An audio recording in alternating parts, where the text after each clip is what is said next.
Simple and టేస్టీగా ధాబా స్టైల్లో paneer curry. ఇది రైస్ చపాతి దేంతో తీసుకున్నా కూడా సూపర్ టేస్టీగా ఉంటుంది. మరి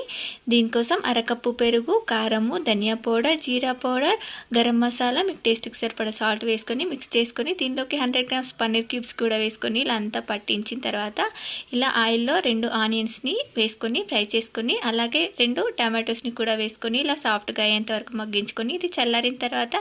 మిక్సీ జార్లో వేసుకొని లవంగాలు, ఇలాచి, దాల్చిన చెక్క వేసుకొని స్మూత్గా గ్రైండ్ చేసుకోవాలి. ఇప్పుడు ఇలా ఆయిల్ వేసుకొని దీనిలో లవంగాలు, ఇలాచి, దాల్చిన చెక్క వేసుకొని ఇలా ఫ్లేవర్స్ అన్ని బయటకు వచ్చిన తర్వాత 1 టీ స్పూన్ అల్లం వెల్లుల్లి పేస్ట్ వేసుకొని పచ్చివాసన పోయేంత వరకు ఫ్రై చేసుకొని కొంచెం పసుపు వేసుకొని ఫ్రై చేసుకొని మనం గ్రైండ్ చేసుకున్న మసాలా పేస్ట్ వేసుకొని ఇలా ఆయిల్ పైకి తేలేంత వరకు ఉడికించుకున్న తర్వాత మనం పన్నీర్ క్యూబ్స్ని వేసుకొని మళ్ళీ ఆయిల్ పైకి తేలేంత వరకు ఉడికించుకొని దీనిలోకి మీకు గ్రేవీకి సరిపడా వాటర్ని యాడ్ చేసుకొని ఆయిల్ పైకి తేలేంత వరకు ఉడికించుకొని లాస్ట్లో కసూరి మేతి, కొత్తిమీర